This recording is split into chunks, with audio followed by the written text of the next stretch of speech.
Hello साथी नमस्कार। आज फेरि म तपाईहरुको लागि एउटा नयाँ टेक्नोलोजीहरुको बारेमा यो भिडियोमा जानकारी दिने गइरहेको छु। आजको भिडियो पनि सुरुदेखि अन्तसम्म हेरिदिनु होला। भिडियो लाइक गरिदिनु होला, शेयर गरिदिनु होला, कमेन्ट गरिदिनु होला र च्यानल सब्स्क्राइब गरिदिनु होला साथीहरु।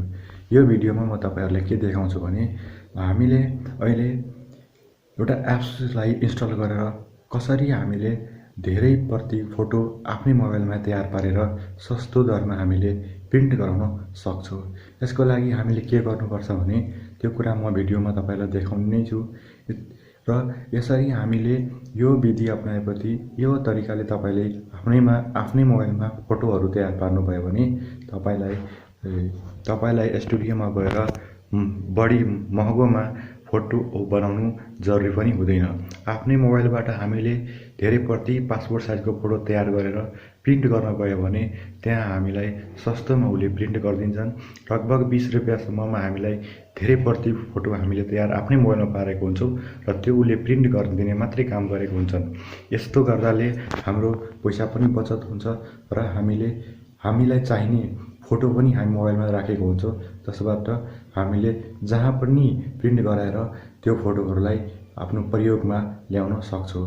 त्यसको लागि हामीले के गर्नुपर्छ, कसरी हामीले आफ्नै मोबाइलमा पासपोर्ट साइजको फोटो तयार गर्न सक्छौं त्यसको बारेमा तपाईहरुलाई यो भिडियो मार्फत जानकारी दिने नै छु। भिडियो मैले बनाएको भिडियो तपाईहरुलाई मन पर्छ भन्ने आशाले यो भिडियो तयार पारेको छु। साथीहरु भिडियो हेरेर च्यानल सब्स्क्राइब पनि गरिदिनु होला र भिडियो कस्तो लाग्यो भनेर कमेन्ट बक्समा कमेन्ट पनि राखिदिनु होला। ल हेर्नुस्, म तपाईहरुलाई आफ्नो मोबाइलको स्क्रिनमा ल्याएको छु। अब म तपाईहरुलाई देखाउँदै छु कसरी हामीले सस्तोमा हामी आफ्नो पासपोर्ट साइजको फोटो तयार पार्न सक्छौं। यसरी हामीले तयार पारेर स्टुडियोमा लगेर प्रिन्ट गर्यो भने हामीले रु 10 मा धेरै प्रति फोटो निकाल्न सक्छौं। यो कुरा हाम्रो मोबाइलबाट हुने भएको छ। अब त्यसको लागि हामीले पहिला के गर्नुपर्छ भने प्ले स्टोरमा जानुपर्ने हुन्छ। यहाँ हेर्नुस्, मैले प्ले स्टोर खोल्दै छु। यहाँ सर्च बक्समा गएर तपाईले के लेख्नु भने पासपोर्ट साइज फोटो लेख्नु, पासपोर्ट साइज फोटो मेकर लेख्नु। यहाँ आइसकेछ हेर्नुस्। अब यसरी आको माथिकै फोटो मेकर एउटा युज गर्नु होला, जुन 5 MB को मात्रै छ। यहाँ 5 MB को छन्, रेट पनि राम्रै देखाएको छन् र लगभग यहाँ हेर्नुस्, तपाईले देखाउँदै छु म 5 मिलियन मान्छेले डाउनलोड गरेको छन्, 3+ रेटिङ छन् र यसरी राम्रो एप्स हो यो हाम्रो पासपोर्ट साइजको फोटो निकाल्नको लागि। यदि यसरी हामी पासपोर्ट साइजको फोटो बनाएर त्यहाँ जान्छौं भने त्यसमा हामीले 10 रुपैयाँमा 1 प्रति त्यो निकाल्छौं र त्यस 1 प्रतिमा हाम्रो धेरै त्यो पासपोर्ट साइजको फोटो हामीले पाउन सक्छौं। ल यसलाई म इन्स्टल गर्दै छु। तबसम्म साथीहरु मेरो च्यानल सब्स्क्राइब गरिदिनु होला, भिडियो मन पर्यो भने कमेन्ट र शेयर गरिदिनु होला। यसरी तपाईहरुले पनि विभिन्न खाले पासपोर्ट साइज फोटो सस्तोमा निकाल्न सक्नुहुन्छ। अहिले हामीले स्टुडियोहरुमाबाट फोटो खिचाएर निकाल्यो भने हामीलाई धेरै महँगो लाग्छ। 100 रुपैयाँ जतिमा 4 वटा मात्रै हामी पाउँछौं। त्यही भएर हामीले आफ्नो मोबाइलबाट तयार पारेर लग्यो भने उले 10 रुपैयाँको 1 प्रति दिने गर्छन्। त्यो 1 प्रतिमा हाम्रो धेरै फोटो हुन्छन्। अब म तपाईहरुलाई देखाउँदै छु। यसरी इन्स्टल गरेपछि, यो एप इन्स्टल गरिसकेपछि हामीले के गर्नुपर्छ भनेर मैले तपाईलाई स्टेप बाइ स्टेप मैले एउटा कुराहरु देखाउने छु। त्यही भएर मेरो भिडियो सुरुदेखि अन्तसम्म हेर्नु होला, स्किप नगरिकन हेर्नु होला। स्किप गर्नुभयो भने धेरै कुरा तपाईले छुटाउनुहुन्छ र पछि पासपोर्ट साइजको फोटो बनाउन तपाईलाई गाह्रो पर्छन्। यहाँ हेर्नुस्, लेखेको छन् पासपोर्ट फोटो मेकर। अब यहाँ हेर्नुस्, यो इन्स्टल भइसकेको छ। म यहीँबाट ओपन गर्दै छु।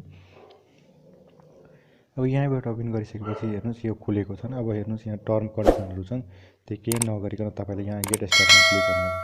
अब गेट स्टार्टमा क्लिक गरिसकेपछि तपाईको यस्तो एउटा स्क्रिन हेर्नुहुन्छ। अब यसमा तपाईले के गर्नुपर्छ भने नयाँ फोटो खिचाउन चाहनुहुन्छ भने यहाँ न्यूबाट गर्नु होला। यदि पुरानो फोटोलाई तपाईले बनाउन खोज्नु भएको छ भने नयाँ फोटोमा जानु होला। यो पर्मिसन अलाउ गर्दै जानु होला। अब तपाईको फोटो यहाँ देखाएको छैन। त्यही भएर अब तपाईले के गर्नुपर्ने भन्छ भने यहाँ हेर्नुस्, मैले न्यू फोटोमा अब योबाट तपाईले फोटो साइज चुज गर्न सक्नुहुन्छ। त्यसको लागि तपाईले के गर्नुपर्छ भने यहाँ सर्च बक्समा नेपाली टाइप गर्नु होला। नेपाल टाइप गर्नु होला। हाम्रो देशको फोटो साइज आउँछन्। अब यो माथिकै राख्नु होला, इमेज साइज 300 DP को राख्नु होला। यसलाई ओके गरिदिनु होला। ओके गरिदिसकेपछि तपाईको यस्तो फर्मेट आउँछ अब यहाँ भनेको चाहिँ तल हेर्नुहोस् क्यामेरा र ग्यालेरी। अब तपाईँले सिधै यसले फोटो खिचेर राख्नु चाहनुभएको छ कि ग्यालेरीबाट लिन खोज्नुभएको छ भने मैले ग्यालेरीबाट तपाईँलाई लिएर देखाउँदैछु अहिले। तत्काल मैले फोटो खिच्नेको छैन। अब तपाईँले के गर्नुपर्छ भने फोटो यहाँ ग्यालेरी यहाँबाट यहाँ हेर्नुहोस् 3 डट छ, 3 डटमा गएर तपाईँ आफ्नो ग्यालेरीमा जान सक्नुहुन्छ अनि ग्यालेरीबाट तपाईँले एउटा फोटो लिन सक्नुहुन्छ। म यहाँ तपाईँलाई देखाउँदैछु, यो फोटो लिएर देखाउँदैछु। मैले यो त त्यतिकै देखाएको तपाईँलाई। म तपाईँहरूलाई राम्रो एउटा फोटो राख्नु होला खिचेर मोबाइलमा र त्यसलाई यसरी गर्नु होला। अब स्टार्टिङमा गएर यहाँ हेर्नुहोस् स्टार्टिङ क्लिक गर्नु होला। यति क्लिक गरिसकेपछि तपाईँलाई यो नेट खुलेकोले यस्तो भइरहेछ, यस्तो आउँछन्। यसलाई हामी केही गर्नु पर्दैन। यदि केही मिलाउन चाहनुहुन्छ भने बाक्लो केही गर्नु छ भने जस्तै तपाईँले सिधा गर्न खोज्नुहुन्छ भने यहाँबाट गर्न सक्नुहुन्छ,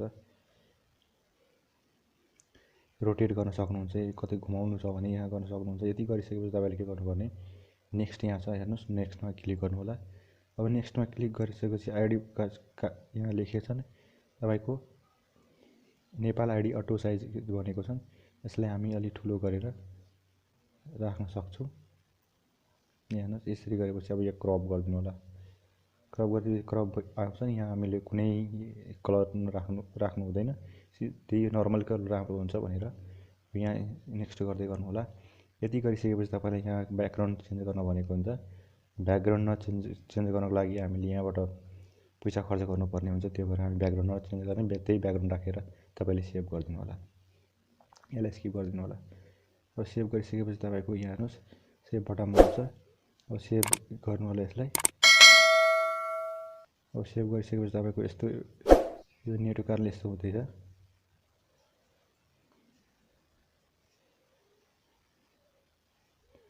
अब हेर्नुहोस् यहाँ सेभ भइसकेपछि तपाईँको यस्तो एउटा आउँछ। यस्तो आउँछ भने यहाँ हेर्नुहोस् मल्टिपल प्रिन्ट मल्टिपल कपी, यसमा गएर तपाईँ क्लिक गर्नु होला। यसमा क्लिक गरिसकेपछि तपाईँले कुनमा निकाल्न खोज्नु भएको छ भने त्यो साइज यहाँ चुज गर्नु होला। A4 नै हुन्छ हाम्रो, प्रायः जसो A4 कपी राख्नु होला। अब कति कपी चाहनुहुन्छ भने यहाँ हेर्नुहोस् 12 कपी छन्, 12 to 14 कपी छन्, 18 कपी छन्।